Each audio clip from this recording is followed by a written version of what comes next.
আগামী দিনে পূর্ববর্তী যারা প্রদেশ মহিলা কংগ্রেস নেত্রী আছেন তাদেরকে সঙ্গে নিয়ে এবং আমার ত্রিপুরা প্রদেশ মহিলা কংগ্রেসের প্রাক্তন সভানেত্রীদের নিয়ে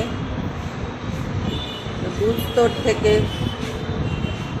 আমরা আমাদের সংগঠনকে শক্তিশালী করার প্রয়াস নেব এবং এই রাজ্যে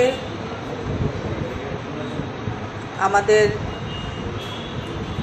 মহিলারা নির্যাতিতা, অবহেলিত এবং নিপীড়িত তাদের পাশে থেকে ত্রিপুরা রাজ্যে নারীদের সম্ভ্রম রক্ষা করাই আমার প্রধান এবং বিশেষ কর্তব্য হবে। সবাইকে সঙ্গে নিয়ে চলার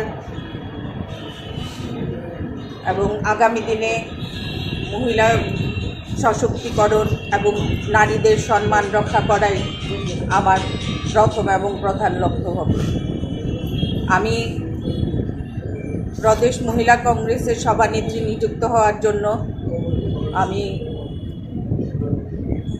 ভারতীয় জাতীয় কংগ্রেসের অধ্যক্ষ মাননীয় মল্লিকার্জুন খাড়গেজিকে ধন্যবাদ জানাচ্ছি এবং সর্বভারতীয় কংগ্রেস মহিলা কংগ্রেস নেত্রী শ্রীমতী নেতা ডিসুজাকে আমার ধন্যবাদ জ্ঞাপন করছি এবং ত্রিপুরা রাজ্যের প্রদেশ কংগ্রেসের সভাপতি মাননীয় আশিস কুমার সাহা মহাশয়কে ধন্যবাদ জ্ঞাপন করছি এবং ত্রিপুরা প্রাক্তন সভাপতি তথা বর্তমান বিধায়ক শ্রী সুদীপ রায় বর্মন মহাশয়কে আমি ধন্যবাদ জ্ঞাপন করছি। প্রাক্তন সভাপতি শ্রী বীরজিৎ সিনহা মহাশয় এবং বর্তমান বিধায়ক শ্রী গোপালচন্দ্র রায় মহাশয় সবাইকে আমি ধন্যবাদ জ্ঞাপন করছি। Thank you.